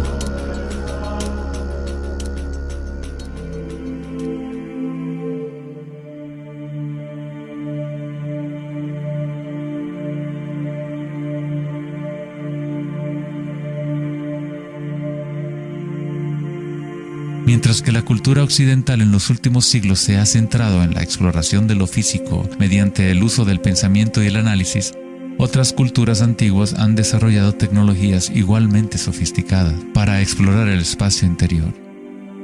Es la pérdida de nuestra conexión con nuestro mundo interior lo que ha creado un desequilibrio en nuestro planeta. El antiguo inquilino, ¿conócete a ti mismo?, ha sido reemplazado por el deseo de experimentar en el mundo externo de la forma. Responder a la pregunta ¿quién soy? No es simplemente una cuestión de describir lo que está en tu tarjeta de presentación. En el budismo, no eres el contenido de tu conciencia. No eres apenas una colección de pensamientos o ideas, porque detrás de los pensamientos está aquel que está siendo testigo de los pensamientos.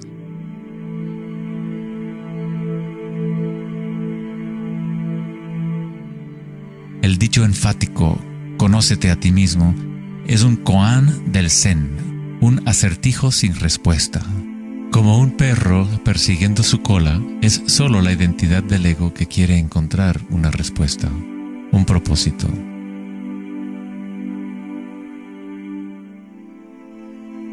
La verdad de lo que eres no necesita una respuesta, pues todas las preguntas fueron creadas por la mente egoica.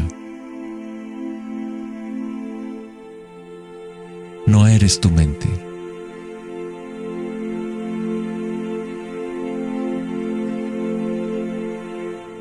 La verdad no yace en más respuestas, sino en menos preguntas. Como dijo Joseph Campbell, no creo que la gente esté buscando el significado de la vida, más bien buscan la experiencia de estar vivos.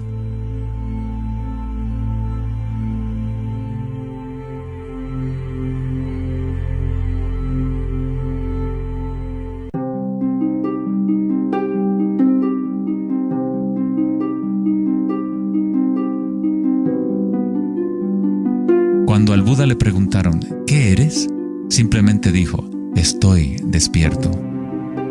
¿Qué quiere decir eso, estar despierto?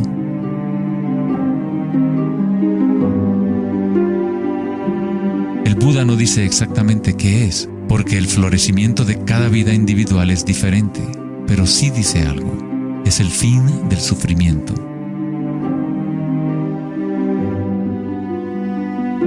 Toda tradición religiosa importante tiene un nombre para el estado de estar despierto: cielo, nirvana o moksha. Una mente en calma es todo lo que hace falta para comprender la naturaleza de la corriente. Todo lo demás ocurrirá una vez que tu mente esté en calma. En esta quietud, las energías internas despiertan y funcionan sin esfuerzo de tu parte. Como dicen los taoístas, el chi sigue a la conciencia. Al permanecer en calma, uno empieza a escuchar la sabiduría de las plantas y los animales, los quietos susurros de los sueños, y se aprende el sutil mecanismo por el cual los sueños se manifiestan en forma material. En el Tao Te Ching, este tipo de vida se llama Wei Wu Wei, hacer, no hacer. El Buda habló del camino intermedio como el sendero que conduce a la iluminación. Aristóteles escribió el justo medio, el punto medio entre dos extremos, como un sendero de belleza, sin demasiado esfuerzo ni tampoco muy poco. Yin y Yang en equilibrio perfecto.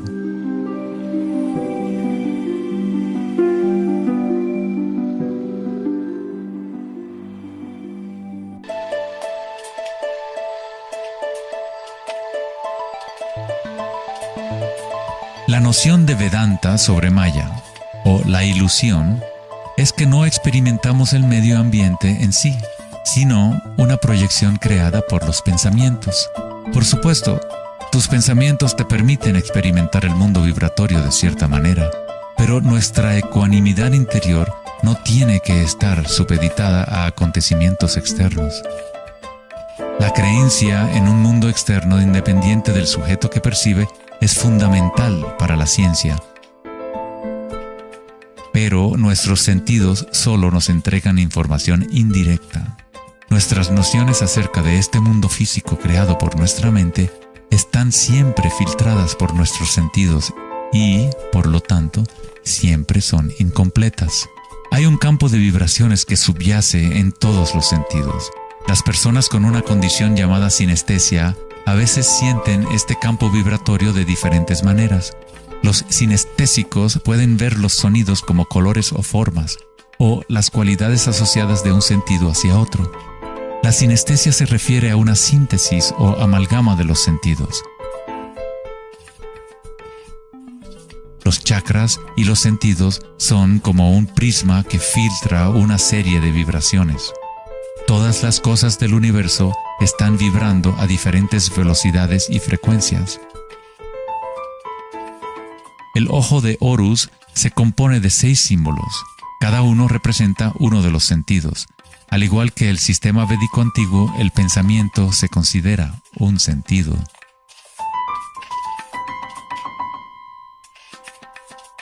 Los pensamientos se perciben simultáneamente como sensaciones que se experimentan en el cuerpo.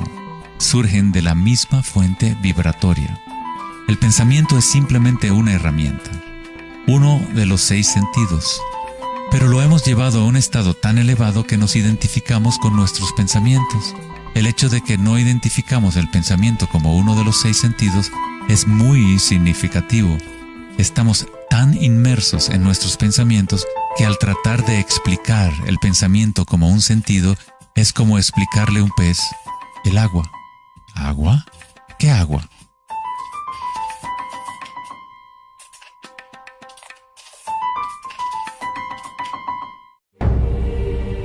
En las Upanishads se dice, no lo que el ojo puede ver, sino mediante lo cual puede ver el ojo. Toma conciencia de eso para ser Brahma, el Eterno, y no lo que la gente aquí adora.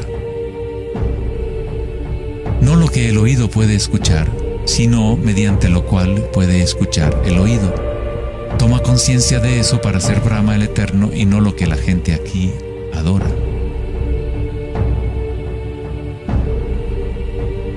No lo que el habla puede iluminar, sino mediante lo cual el habla puede iluminarse. Toma conciencia de eso para ser Brahma, el Eterno, y no lo que la gente aquí adora.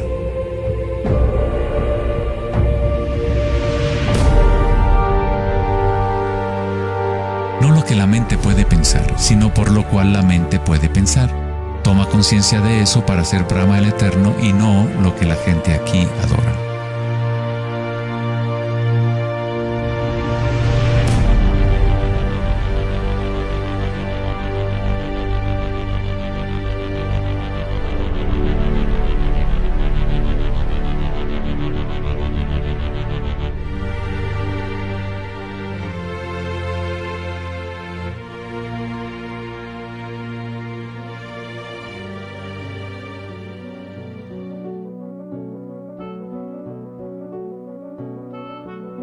En la última década, grandes avances se han llevado a cabo en el ámbito de la investigación cerebral. Los científicos han descubierto la neuroplasticidad, un término que expresa la idea de que el cableado físico del cerebro cambia según los pensamientos que se mueven a través de él. Como expresó el psicólogo canadiense Donald Hebb, las neuronas que se ponen en marcha al mismo tiempo se conectan entre sí. Las neuronas se conectan al máximo cuando una persona entra a un estado de atención ininterrumpida. Lo que esto significa es que es posible dirigir tu propia experiencia subjetiva de la realidad. Literalmente, si tus pensamientos son de temor, preocupación, ansiedad y negatividad, estás incrementando la conexión para que surjan más pensamientos similares. Si diriges tus pensamientos hacia el amor, la compasión, la gratitud y la alegría, creas la conexión para repetir esas experiencias. ¿Cómo hacerlo cuando estamos rodeados de violencia y sufrimiento? ¿No es esto una especie de engaño o vana ilusión? La neuroplasticidad no es lo mismo que la noción de la nueva era que dice que creas tu realidad con pensamientos positivos. En realidad es lo mismo que el Buda enseñó hace 2500 años. La meditación vipassana o la meditación introspectiva podría describirse como neuroplasticidad autodirigida. Aceptas tu realidad tal como es, como realmente es. Pero tú lo experimentas en el nivel raíz de la sensación, en el nivel vibratorio o energético, sin prejuicio o la influencia del pensamiento. A través de una intención ininterrumpida en el nivel raíz de la conciencia, se crea la conexión para una percepción completamente diferente a la realidad.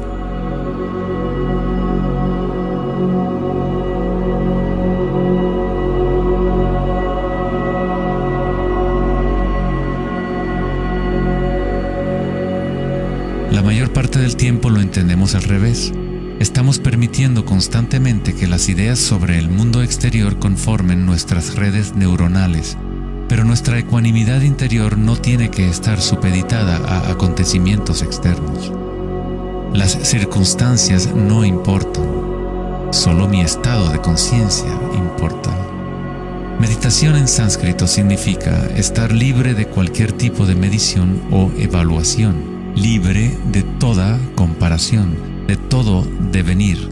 No estás tratando de convertirte en algo más, estás de acuerdo con lo que es. La forma de superar el sufrimiento del reino físico es aceptándolo por completo, decirle que sí a todo para que se convierta en parte tuya en vez de tú ser parte de eso.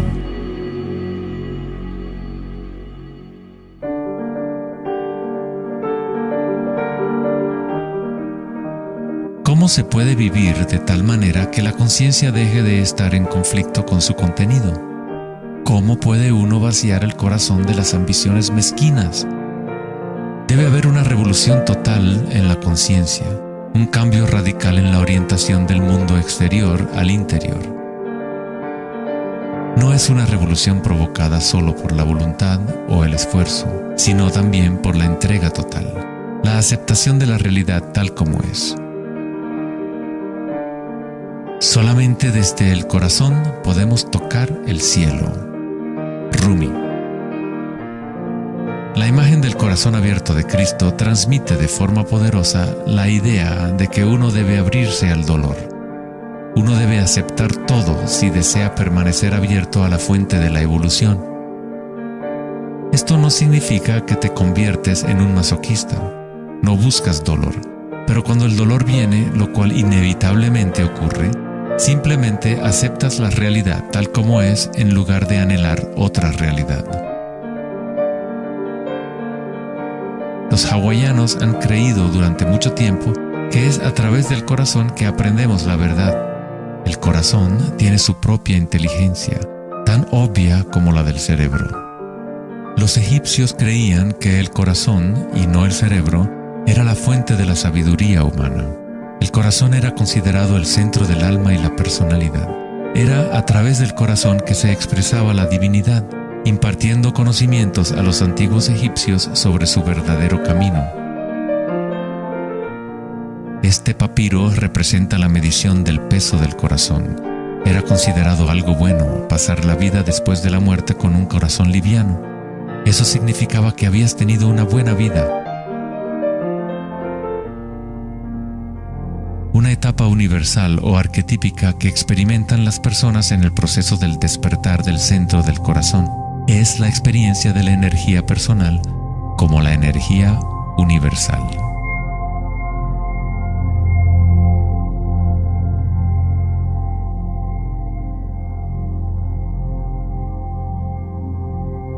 Cuando te permites sentir este amor, ser este amor, cuando conectas tu mundo interior con el mundo exterior, entonces todo es uno. ¿Cómo podemos experimentar la música de las esferas? ¿Cómo se abre el corazón?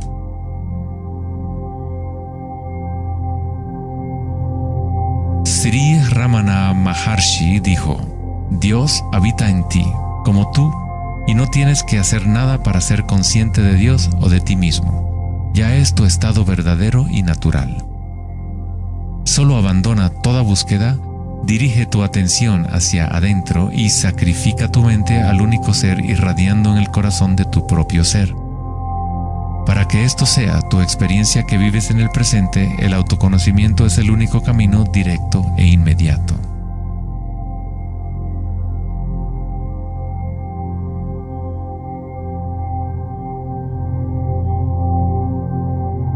Cuando concilias y observas las sensaciones internas, tu vitalidad interior, estás observando en realidad el cambio. Esta fuerza del cambio es el surgimiento y la muerte que ocurren cuando la energía cambia de forma.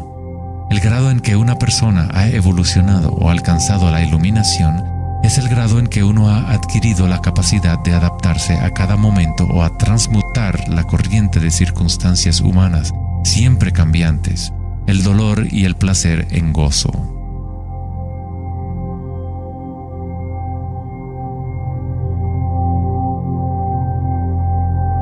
Leo Tolstoy, autor de La Guerra y la Paz, dijo que todo el mundo piensa en cambiar el mundo, pero nadie piensa en cambiarse a sí mismo.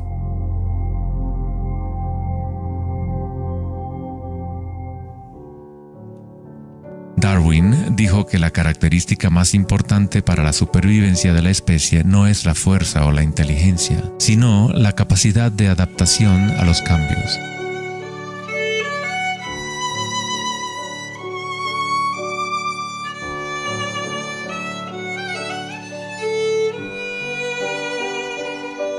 Debemos convertirnos en expertos en adaptación.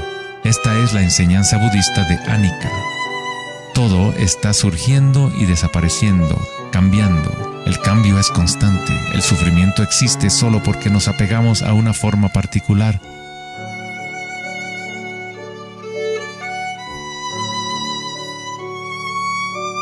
Cuando te conectas a la parte tuya que observa, con la comprensión de Anika, el gozo surge en el corazón.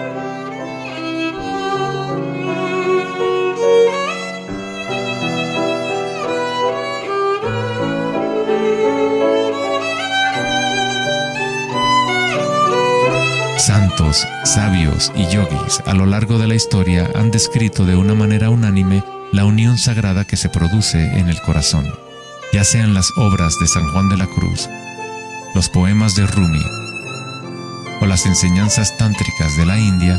Todas estas enseñanzas diferentes tratan de expresar el misterio sutil del corazón. En el corazón, esta es la unión de Shiva y Shakti, la penetración masculina en la espiral de la vida y la entrega femenina al cambio. Atestiguar y aceptar de forma incondicional todo lo que es. Con el fin de abrir tu corazón, debes abrirte a los cambios. Vivir en el mundo aparentemente sólido, danzar con él, comprometerte con él, vivir en plenitud, amar por completo, pero sabiendo que es transitorio y que, en última instancia, todas las formas se disuelven y cambian. El gozo es la energía que responde a la calma. Surge al vaciar la conciencia de todo contenido. El contenido de esta energía de gozo, producto de la calma, es la conciencia. Una nueva conciencia del corazón. Una conciencia conectada a todo lo que es.